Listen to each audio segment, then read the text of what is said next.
Olá, o Momento Espírita tem a honra de receber hoje o divulgador espírita Reinaldo Leite. Ele é advogado, psicografou mais de 14 livros de autores diversos e, além disso, apresenta um programa de TV e outro de rádio de temáticas espíritas. Hoje nós vamos conversar com ele sobre as questões da vivência e da convivência. Reinaldo, seja bem-vindo ao nosso programa. Telespectadores amigos, nossos renovados e efusivos votos de paz. Sempre alegria de estar junto. Que bom para aprender. Reinaldo, o crescimento populacional do planeta e o consequente inchaço da cidade nos tem obrigado a conviver mais próximos das pessoas, né? Isso tem gerado muitos conflitos sociais e acirrado uma série de diferenças sociais históricas. Bem, essa coisa de ficar solitário não é muito bom para a lei do progresso. Nós temos que aprender a conviver com as pessoas, porque na vivência ou na convivência com as pessoas, nós aprendemos a observar-nos por nossa vez. Então, vemos os defeitos que temos que coibir, né, que temos que reciclar, e vemos as virtudes que vamos conquistando. Então, é só no protótipo do semelhante, na observação do semelhante, que nós temos pontos de referência daquilo que devemos transformar ou daquilo que devemos impingir em nós, colocar dentro de nós. Então, isso é só por isso que se criou a palavra societatis. Societatis quer dizer uma sociedade. Uma palavra que é muito perigosa, né? Porque sociedade não é coisa boa, nunca foi coisa boa, pelo menos no padrão vibratório em que nos encontramos, mas pelo menos é uma das formas de a gente poder ir coibindo essas tendências instintivas, sublimando-as para poder atingir as grandes etapas da virtude, das virtudes que só nos possam fazer bem, na lei do progresso. Mas assim, não houve com o crescimento histórico do planeta, não houve assim uma aproximação mais entre as pessoas, assim, porque antes, há uns 2 séculos atrás, as populações eram mais espalhadas, Sim, né? é verdade. Houve os clãs, né? Você veja na Bíblia, que é a Bíblia que a gente segue aqui, a gente e os cristãos, né? Porque eu não sigo a Bíblia. Mas, veja, nós não seguimos o Zendavesta, o Bhagavad Gita, o Mahabharata, os Vedantas, não seguimos a Bíblia. Escolheram seguir a Bíblia, que a Bíblia não é absolutamente ocidental, ela é profundamente oriental, e ela é um livro direcionado a um único povo, chamado povo de Israel. E onde começou esse sectarismo? Começou com o próprio Jeová, que é o Espírito Protetor de Israel, onde vários pontos da Bíblia, desde o Levítico, o Deuteronômio, no Êxodo, na Gênesis, ele vai dizendo para todo mundo poder ouvir, está escrito isso várias vezes, centenas de vezes, que ele é Deus de Israel. Então ele faz o sectarismo. Eu sou Deus de Israel, eu não gosto dos hititas, dos cananitas, eu não gosto do egípcio, eu não gosto de ninguém. Eu gosto apenas, eu sou Deus dessas pessoas. Então veja, ele já criou um clã. Ele criou um separativismo. Depois, naturalmente, veio o direito romano, as invasões romanas, veio os egípcios, que inclusive escravizaram os hebreus durante muito tempo. Então, também eram sectários. Quer dizer, esse povo que se acha o eleito, que se acha o melhor, ele tenta escravizar os outros. Isso aconteceu com Ciro Otidanto, né? Por exemplo, com Alexandre Magno e tantas outras personagens, com o próprio Napoleão Bonaparte, enfim, esses guerreiros do mundo aí. Então, o que eles fazem? Fazem sectarismos. Eles pegam, os demais servem como escravos. O próprio Hitler, por exemplo, ele quis criar uma raça chamada raça ariana, que seria a raça pura. Este homem, que era vegetariano, que era profundamente sensível, altamente romântico, quando ele se envolvia com as questões sociais, então o que acontecia? Ele virava uma besta fera, ele ficava frio, como um mármore, para poder decidir da vida e da morte das pessoas. E saiba de uma coisa, se você não sabia, ele deve esse tipo de orientação graças ao Espiritismo. O espiritismo da sua época, o espiritismo de um espírita, né? O Master Eckhart, que era o mestre Eckhart, ele frequentava as sessões espíritas em Berlim, lá para os idos de 1934, 33, 34, e uma noite ele estava numa sessão espírita e o espírito veio e disse para ele, Adolf, você vai ser a chibata do mundo. E ele tomou isso como um elogio e criou a Mein Kampf, Minha Luta, e dentro da Minha Luta ele foi envolvido, ele que era um pintor frustrado, um artista frustrado, bêbado, vivia preso, várias vezes foi preso, e chegou quando muito a cabo do exército. Cabo do exército, ele deu os golpes lá na célebre cervejaria em 1935, onde os 4 cavaleiros do Apocalipse se reuniram e fizeram a revolução que deu no nazismo e coisa parecida. Então, nós estamos mostrando aí que a convivência dessas pessoas era para escravizar as outras. Veja, ele era austríaco, ele não foi fazer a Revolução na Áustria, ele foi fazer na Alemanha, que vibratoriamente ele era cidadão alemão, na cabeça dele. Como cidadão, ele era austríaco, mas como cidadão espiritual, para ele era Alemanha. A Alemanha era um poderio. Então, as pessoas fazem sectarismos. Então, hoje, você diz, em pleno século XXI, as sociedades estão começando a se reunir. Mas, para alguns casos aí, por exemplo, sociedades se reúnem para ir contra a guerra atual que tem aí, que é a mais famosa, porque tem muitas guerras que o pessoal não dá bola, ninguém sabe que tem. Mas como é Estados Unidos, como o Brasil é escravo dos Estados Unidos, dos imperialistas, porque deve dinheiro para eles, né? Dinheiro de monte, que todo mundo mete pau. Nós não vamos pagar dívida externa, mas quando entra 4 bilhões e 600 milhões, todo mundo recebeu bonitinho e falou, não quero. Né? Logo disseram, não quero. Não, ao contrário, receberam bonitinho. A primeira pessoa que foi visitada foi o chefe dos Estados Unidos. O primeiro chefe de Estado que foi visitado foi... Então a gente percebe que as pessoas falam com a boca aquilo que o coração está cheio, que é equivocado. E cada um fala de acordo com o dançar da música. Então, no sectarismo, nas mudanças da convivência, as pessoas se unem para certos ideais. Então, uma massa está reunida contra a guerra, outra massa está reunida a favor da guerra. Então, os clãs ainda estão se unindo, por quê? Porque as sociedades, elas são coisas ruins. Você faz sociedade e não dá certo. Sociedade é a pior coisa que a pessoa pode fazer, no Brasil principalmente, para não dizer no mundo, é fazer sociedade. Sociedade conjugal, sociedade comercial, sociedade, integrar uma sociedade espírita, a palavra sociedade ela tem um estigma, né? Sócio e itatis, idade de ficar dentro de um contexto. Mas, como faz parte da evolução, essa convivência, ainda que ruim, então o que acontece? Nós vivemos em sociedade. Você veja que quando a sociedade se reuniu, mesmo no hebraísmo, eles estavam tão perdidos, tão problemáticos, tão corruptos, tão dificultosos, que o Jeová acabou criando uma torre chamada Torre de Babel. Então cada um falava uma língua diferente. Para quê? Por quê? Porque ele tinha que separar os clãs, porque a sociedade vigente, então, estava se matando, se corrompendo, tendo dificuldades. Então a vida ela vai selecionando essa situação para que nós possamos aprender a sermos cidadãos ou cidadãs do universo, e não de um mero ponto ou uma mera situação de puro interesse. Tem gente que odeia onde está, não está bem, mas societariamente depende daquele salário, depende daquela posição, está sob o jugo daquela situação. Então, por dentro, não aceita, se rebela, mas por fora, sorri, cria um estereótipo artístico e segue adiante. É um aprendizado da vida de convivência que nós vamos, ainda que pela alavanca do progresso, chamada dor. Reinaldo, você descreveu agora grandes conflitos, né, tanto históricos, né, antigos, quanto, né, até você não enumerou, mas realmente existem conflitos fratricidas dramáticos no Oriente Médio, na África. E todos esses conflitos não são movidos pela intolerância? Grande parte sim, mas muitos não, nem sabe que é intolerância ou não é. É que a pessoa tem mania de sabedoria, que chama-se sofomania, né? Sofos de sófio, sófien, que quer dizer sabedoria, e mania de ser sábio. Então, muita gente, quando assume determinados cargos, a primeira coisa que faz é oposição. Ele não quer ver que aquela situação que está sendo mudada, isso acontece muito em governo, né? Quando chega o governo novo, tudo que o outro fez não presta. Então tem que jogar tudo fora. Mas como? Será que é possível que não tem nada que presta lá, que pode ser aproveitado? Mas não, normalmente tudo não presta. Não, é tudo novo, vem um chefe novo, aquela sala eu quero, aquela cadeira é minha, eu quero aquela... Ele quer aquela coisa, entende? Então, veja, isso é falta de jogo de cintura. Então a pessoa confunde autoridade com autoritarismo.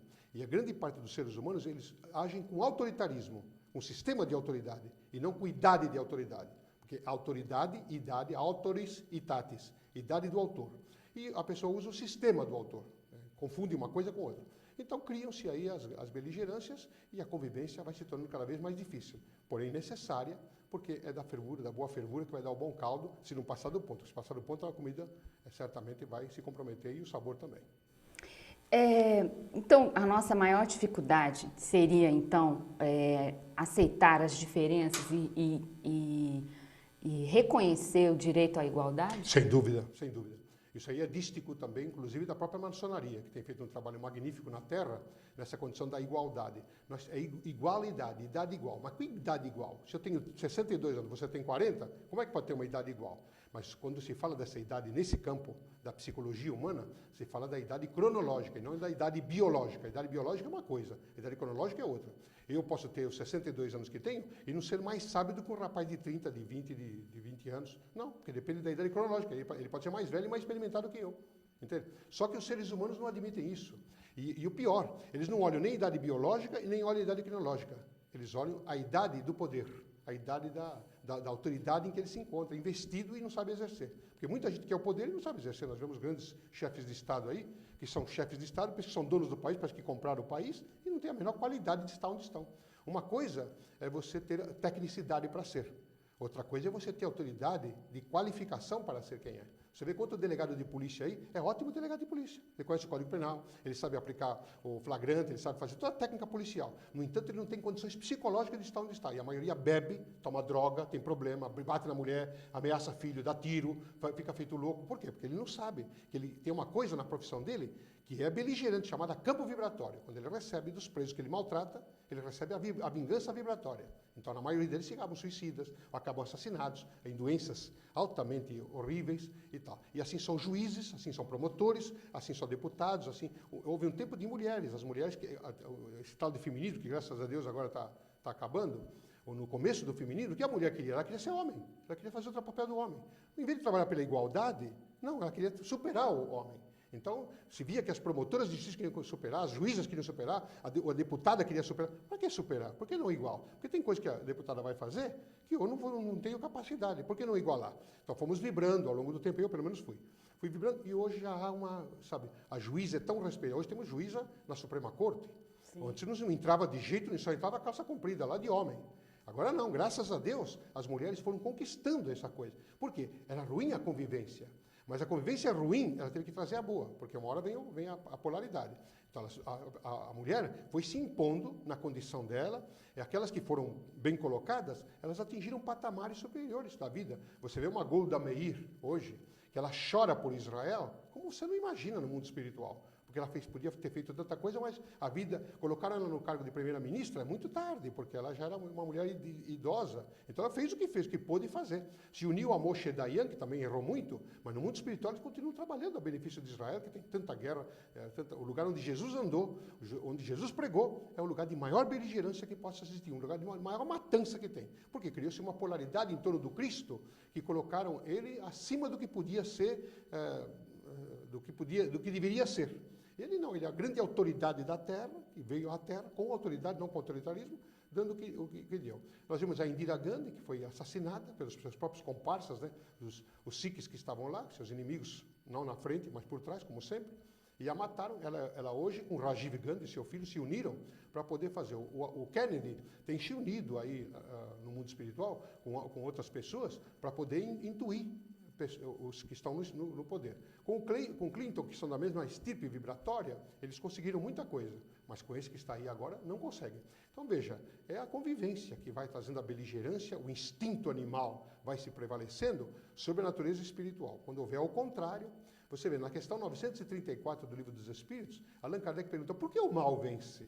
Por que o mal ele está sempre por cima? Por que ele está sempre com vantagem e tal? A resposta dos Espíritos. Quando os bons resolverem tomar a rédea da coisa, os maus vão ficar para trás. É porque o mal é corajoso. Ele vai, faz, impõe, e o bom, ele é bobo, não é bom, ele é bobo. Ele se protrai. Espírita, então, você não imagina. Espírita adora. Não é karma, nós temos que ficar quieto, não, deixa para lá. Isso aí é a vida, sabe? Isso aí, não, peraí, aqui tem um espírita que é diferente. Eu vou com Jesus. Eu sigo a Jesus. E já que ele faz o que ele fez, e diz, olha, vocês vão dele seguir o outro consolador que meu pai vai mandar, que ele vai fazer o que eu faço, e vai dar continuidade trazendo coisas novas, então eu sigo a Jesus. E Jesus foi um verdadeiro revolucionário. Tanto que Thomas Carlyle, o grande escritor inglês, escreveu uma obra chamada Cristo, o maior dos anarquistas. Ele foi excomungado pela igreja, mas ele está pouco ligando para a excomungação. E é verdade. Cristo anarquizou, quer dizer, anarquia não no sentido de, bom, eu vou fazer uma bagunça só por fazer para ver o que acontece. Não. Jesus veio e mudou a mente de muita gente na época, tanto que ele foi levado à cruz pelos religiosos. Os não religiosos não o mataram. Quem botou Jesus lá fomos nós, os religiosos, que crucificamos ele lá. Então não se pode acusar ninguém. Por quê? Porque o religioso, o dia que ele tiver religiosidade, idade religiosa, ele não fica no mesmo rótulo. Eu sou protestante. Eu sou protestante de tal igreja, porque os pentecostais não gostam dos evangélicos. Os evangélicos não gostam dos pentecostais. Ficam brigando, quebrando o pau, um fala mal do outro e tal. No catolicismo, agora tem os novos, aí nas novas vertentes, né? Tem o católico ortodoxo, né? Que tem aquela coisa e tal. Então, você vê, as pessoas brigam. Por que não se conviver? Por que não deixar o novo chegar? Por que o novo não serve? O padre Marcelo Rossi, que aliás eu devo muito a ele, porque ele tem orado por mim, ele tem orado em rede nacional de rádio, por mim. Quando eu estava na primeira etapa do meu câncer, ele orou muito por mim. Este homem veio trazer uma nova faceta de chamar o povo. Um homem que leva 600 mil pessoas numa missa. Não é? Outros dizem que é 2 milhões. Mas 2 milhões, mas tá bom, 600 mil, vamos deixar mais barato, porque quem sabe foi mais mesmo. E se foi, fizeram muito bem de ter ido. Esse homem veio revolucionar. Se ele vai aguentar o campo vibratório dos seus próprios companheiros, porque o povo não vai vibrar contra ele. Quem está vibrando contra ele são os padres. Os outros, os ortodoxos. Esse negócio de ficar dançando, sambando e não sei o que e tal. Então a gente percebe que essa coisa da convivência ainda precisa de muita fervura, muito tempero, muita atenção lá do cozinheiro, ficar olhando, experimentar para ver como é que vai o caldo, porque nós temos muito tempo. Mas faz parte da evolução, lei do progresso. Bom, nós estávamos aqui nessa primeira parte, com toda essa parte mais ampla, né, planetária, né, dos conflitos dos grandes países e tal. Agora eu queria trazer um pouco dessa questão da vivência e convivência mais para perto, um a um, né? E para começar esse um a um, começar na família, as dificuldades que a gente tem de convivência na família, né? Ultimamente os pais não têm entendido os filhos não têm entendido os pais. Você concorda que existe uma diferença de educação entre gerações, que há uma evolução de valores na sociedade que viveram os pais, na sociedade em que estão vivendo os filhos, e que ainda há aquele componente de que os jovens têm uma necessidade muito grande de experimentação? A problemática da família, ela vem já no bojo da sua própria semântica, porque a família, ela vem do latim familiae, que tem 2 significados, famulus e famélicos. O famulus é aquele que deve servir, por isso que ele é fâmulo. O fâmulo é o servo, aquele que vem para servir o seu próximo, com quem ele tem reajuste, com quem ele tem acertos a fazer, com quem ele tem aprendizado. E, naturalmente, o famélico é aquele que tem fome de carência, de ficar junto. Daí porque se unem os clãs de família. Então, fâmulos e famélicos fazem a união de família. A grande problemática da atualidade, para não dizer dos tempos antigos, que o tempo antigo não tem nada mais horrível do que antigo. Vamos falar do moderno. Então, o moderno é o seguinte, o ser humano, ele não se qualifica para as coisas. Ele vai pelo instinto ainda. Você vê a sexualidade, ela está banalizada. Sexo, você anda aí de noite aí, o pessoal está dentro do carro, está na rua, está no mato, está na praça pública, está em todo lugar, é que nem os animais. Não tem, sabe, não tem ética, não tem moral, não tem coisa nenhuma. É sexo e pronto. Então, não se qualifica para ter sexo, então fica numa condição bastante selvajada. Para o ser humano é equivocado, porque isso é coisa para o selvagem e não para o ser humano, que tem razão. Então, ele não se qualifica para ter sexo. Sexo com amor, porque ele tem sexo por uma questão fisiológica. Como qualquer necessidade fisiológica, o sexo faz parte. Quando não, a sexualidade é força motriz criadora.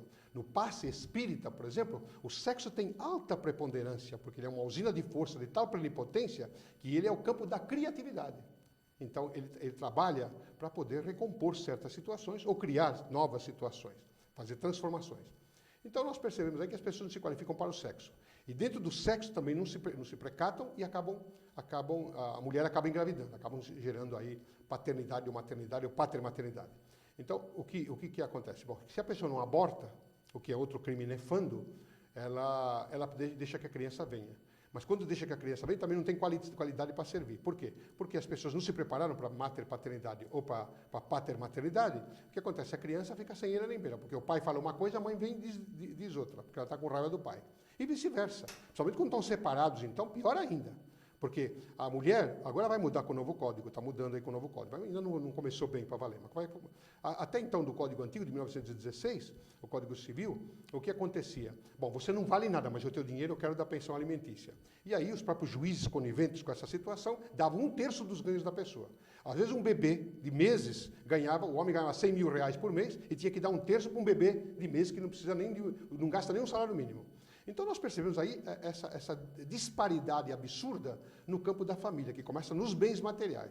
Então as pessoas, se qualificassem para poder... Bom, eu não gosto de você, mas você não gosta de mim mais, mas temos um filho. Então temos que nos gostar pelo menos para a educação do filho e dar um bom exemplo direcionado. Não é o que se faz. A mãe puxa o filho para o lado dela, o pai puxa o filho para o lado dele, e quando o filho está com ele nas visitas, mete o pau na mãe, que a mãe não vale nada, e quando a mãe está com o filho, ela diz que o pai é que é sem vergonha, e vai criando um problema que os filhos um dia passam a mão na mala, ou casam cedo para ir embora, ou caem na droga, ou têm dificuldades. Os pais são culpados dessa situação. Por quê? Não se qualificaram para educar, porque eles não estão educados. E ainda por cima, os governos do mundo, não o governo do Brasil, mas os governos do mundo ainda ajudam isto, dizendo, a criança tem, já falamos oportunamente, a criança tem direito disso, só tem direito. E não se ensinou deveres para as pessoas. Então, toda revolução social que se possa fazer no campo da vivência e da convivência, em que não se fala das duas coisas, de deveres e direitos, direitos e deveres, nós temos uma disparidade e acontece a convivência altamente desastrosa e aí as separações. Em São Paulo, só no Fórum Central, é 45 a 50 separações por dia de casais que não se prepararam para o casamento. Bom, vamos agora para a etapa do relacionamento afetivo. Muitos casais dizem que o fato de se conviver junto, né, tem 1000 pesquisas sobre isso, é que faz com que o encantamento do início vá desaparecendo. Você já falou muito que tem todo um processo inverso, né, de relacionamento, né? Se começa no sexo e do sexo vai para a separação. Claro. Mas e para as pessoas que querem acertar, que estão... Mas é tão fácil isso. Quando você está namorando, se é que você faz isso, né? Tem gente que não faz isso. Já vai para a cama. Depois pergunta o nome. Primeiro é a cama, depois é o nome. Mas se você é da pessoa que tem um pouco de... Pô, peraí, eu não vou me misturar, eu não vou dar minha intimidade, não vou banalizar minha intimidade assim, sabe? Não, vou a rodo, não. Calma, para mim oferecer intimidade eu preciso amar. Eu não sou íntimo de todo mundo. Eu sou um homem público, tenho uma vida pública de mundo, o mundo inteiro me conhece. No entanto, a minha intimidade eu não passo para ninguém, só para umas poucas pessoas que convivem comigo. Tenho muita intimidade porque eu confio nas pessoas, as pessoas confiam em mim. Então, uma coisa é a minha vida pública, que é a persona, outra coisa é a minha vida particular, que é a pessoa. Então, o mundo não precisa saber da minha pessoa. Apesar que o mundo é fofoqueiro, tá louco? Ele é casado? Ele tomou vacina? Ele ganha quanto por mês? O que interessa isso? Você vai pagar minhas contas, por acaso? Olha, eu pergunto, você está interessado na minha vida? Então, olha, eu tenho uns papagaios para pagar, vou te mandar aí, já que você quer me ajudar. E as pessoas ficam meio assim, porque quer saber da vida particular. Eu sou um pregador espírita, queira saber do espiritismo, daquilo que eu represento, não quero saber de mim. Eu sou uma pessoa sou uma pessoa como qualquer outra e tal. Então, veja, aí você pergunta, como melhorar isto? Como no casamento não entrar na rotina? E a rotina que acaba com o casamento. Porque muita gente está junto, mas está junto fisicamente, mas espiritualmente não estão juntos. Um está lá, outro está aqui. Está diferente. Por quê? Olha, quando a pessoa está namorando, o que a pessoa faz quando está namorando? Ela arruma o cabelo, ela se arruma de roupa, põe encontro, põe um perfuminho, toma banho.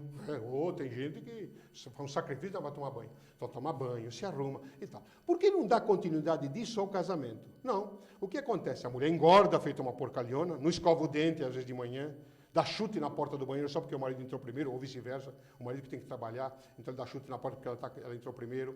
Brigam todo dia. Por quê? Porque o marido engorda de cerveja, então ele engorda feito um porcalhão, não toma banho, e a mulher, a mesma coisa, também engorda, se largam, e aquele visor, aquela coisa de autoestima, aquela coisa de estar bem arrumado, de arrumar o cabelo, de se pôr. Por que não continua isto? Então é natural que a pessoa, é que nem a televisão.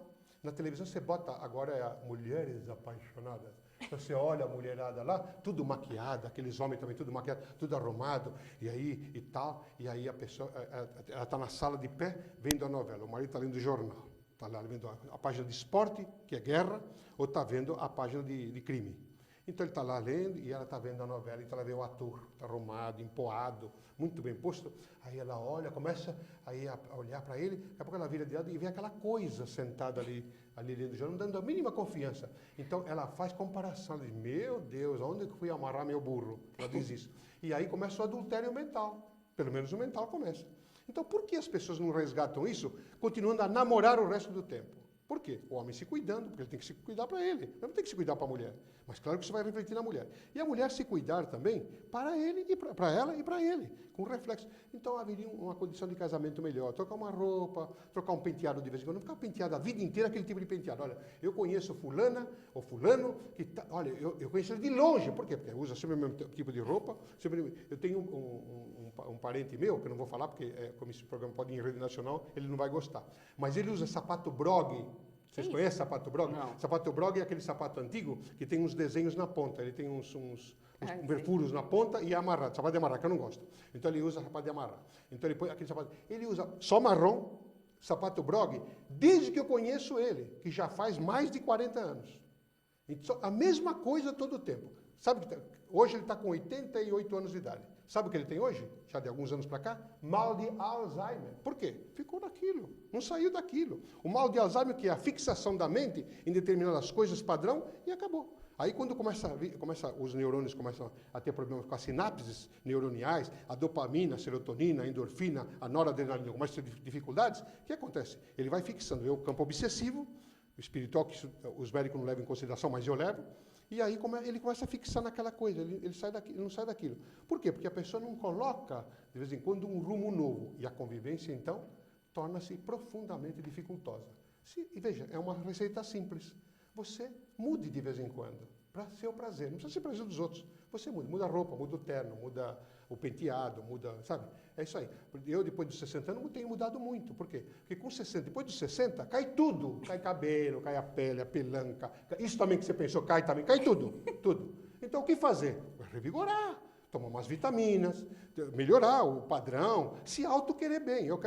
Aí a pessoa olha para minha cara e fala, você tem 62 anos? Eu digo, tenho 62. A pessoa, olha, não parece. Eu falei, porque eu sou espírita. E no espiritismo tem uma lei chamada de progresso. Eu tenho que progredir, eu tenho que me querer bem, me amar e tal. Então, veja, a convivência torna-se difícil por causa da rotina. Tira a rotina e a convivência é boa. Bom, nosso tempo está acabando. Então, a última pergunta. Falamos de família, falamos do mundo, falamos de relacionamento e no trabalho. Por que a convivência no trabalho é tão difícil? Porque se cada um ficasse na sua qualificação e na sua capacidade e não botasse o bedelho na capacidade e na qualificação do outro, ficaria muito bem.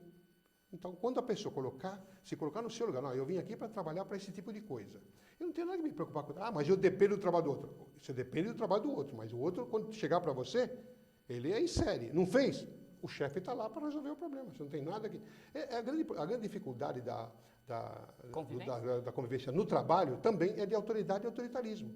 A maioria das pessoas que têm autoridade, elas têm técnica para estarem onde estão, mas não têm qualificação moral, muito menos psicológica de estar onde estão. Então não sabe mandar. Ele, quando manda dar murro na mesa, impõe e ameaça de mandar embora, ameaça de punir. Isso é autoritarismo. E a pessoa depois... Então, a pessoa obedece, mas o obediente está vibrando contra. Então é problema de espinha, é problema de nuca, é problema de câncer, é problema de queda de cabelo, é doença, moléstia infecto-contagiosa, é problema mental, que está dando muito na moda, porque as doenças agora estão se transformando. Logo não vamos ter mais doença física, as doenças vão ser mentais. Então temos abaixamento mental, problema psicológico, e não sabemos de onde vem. Ai, eu não sei porque eu tenho tido insônia de noite, tenho tido pesadelo, estou passando mal, estou cansado, não estou bem, estou sem ânimo, e não sabe que está recebendo a descarga do seu subalterno. Então, o que fazer? Não ter subalterno? Não pode. Tem que ter subalterno. Mas você agir com o teu subalterno com autoridade e não com autoritarismo. Então, você fala convivência no relacionamento. Porque um quer passar o pé no outro. Então, você veja a ideia política hoje. O que acontece com os políticos aí? Que dão R$240 de salário mínimo, que vão dar agora, né? 240. Devia ganhar todo político, desde o presidente da República até o último vereador, devia ganhar 240. Porque se é bom para mim, por que não pode ser bom para você? Porque você tem que ganhar e que você ganha. Não, tinha que ganhar 240. Prova que é bom. Como? Usando, fazendo. Não é isso? Mas não. 240 é bom para o povinho, aqueles lá. Para nós, nós somos melhores. É aquela coisa. Então começa a convivência vibratória. Porque todo político, na sua maioria, tem problemas vibratórios graves. Então, o que tem que se fazer? Tem que se qualificar para as coisas. Psicologicamente. Pessoa pública deveria fazer tratamento psicológico todo o tempo. Fazer terapia. Para ter orientação. Agora, cuidado com o terapeuta, que também é mais louco que você, às vezes. Porque o psicólogo tem a mania de, quando ele sai da faculdade, ele olha para a humanidade, tudo louco. E eu estou aqui para salvar. Quando ele deve ser o primeiro paciente dele. Então, quando as pessoas se qualificam para as coisas, e aí eu falo do Evangelho de Jesus, que foi o grande psicoterapeuta da humanidade. Amai-vos uns aos outros. O amar uns aos outros é uma condição de poder ensinar o mais fraco. Allan Kardec perguntou, qual é a função do forte na Terra? A resposta, proteger o fraco. Como? O fraco mental. Não precisa ser o fraco físico só. O fraco mental, ajudar, dar apoio, ensinar, transferir e fazer isso com autoritarismo, com autoridade. Vocês vejam o presidente Hermes da Fonseca, ele foi um dos grandes presidentes do Brasil, e o que ele fazia? Ele se disfarçava, ele saía para o Brasil, claro que naquele tempo talvez fosse mais possível, eu não sei. Hoje talvez é mais fácil ainda, porque a multidão maior não se vê. Ele ficava andando pelas ruas do Rio de Janeiro, inclusive, para poder saber o que o povo estava pensando do presidente da República. E ele ficava sabendo. Lá em Cuba, que eu estive pregando em Cuba, a convite do Fidel Castro, eu fiquei sabendo que o Fidel... Agora que o povo cubano, de uns anos para cá, ficou sabendo que ele era casado e tem 7 filhos. Nunca ninguém soube isso. Ele escondia. Então, a mulher dele, ela se vestia como uma cidadã comum, porque ninguém sabia desse negócio de primeira-dama, é só aqui mesmo, lá, aqui nos Estados Unidos. Lá não tem isso. Lá quem manda é ele e acabou. E ela saía à rua e ficava conversando com a mulherada do povo, com as pessoas do povo, para saber o que pensavam do governo. E ela levava informações para ele. E ele, então, tenta equacionar o que pode, do jeito que pode, da maneira que pode, e segundo a sua capacidade. Mas veja, era uma forma de humildade. Então, é o que nós falamos. Essa má convivência que as pessoas têm com as outras é porque são atacadas de uma doença de muitos séculos, uma das piores que tem, chamada egoísmo. O egoísmo, ele é uma palavra neutra, porque ego, eu, ismo, sistema do eu, que tem hora que é boa, mas a maioria, a pessoa tem egoísmo negativo, ela quer subir, ela quer fazer, ela quer mostrar uma autoridade que não tem e pisa na cabeça do outro. Então, claro, o relacionamento fica difícil e temos aí no Brasil hoje, segundo a última estatística, acompanhando aí a imprensa, 18 milhões de desempregados aí, se preparando para o crime, para a matança, para o roubo, para a destruição, para a violência de toda sorte e de todo modo. Culpa de quem? Nossa, Reinaldo, obrigada, né, pela sua entrevista ao Momento Espírita, por todo esse banho de conhecimento. A gente pensa um pouquinho, né? Mas, seja como seja, foi uma honra estar com você. Espero que você tenha gostado. Se não gostou, não fica vibrando contra mim. Reza para que eu volte, assim eu venha melhor. Porque aí é de repetições que se compõe a verdade, ensina o grande sábio jurista chamado Carnelucci. O Carnelucci diz, é de repetições que se compõe a verdade. Eu vou melhorando, melhorando. Mas se você gostou também, fica aqui conosco. Vamos estar juntos aí, não só comigo, com outros que vêm, mas prestigia aí o Momento Espírita, porque, afinal de contas, é momento do Espírito, momento Espírita. Muita paz. Muito obrigada pela sua atenção e nós aguardamos você no nosso próximo programa. Obrigada.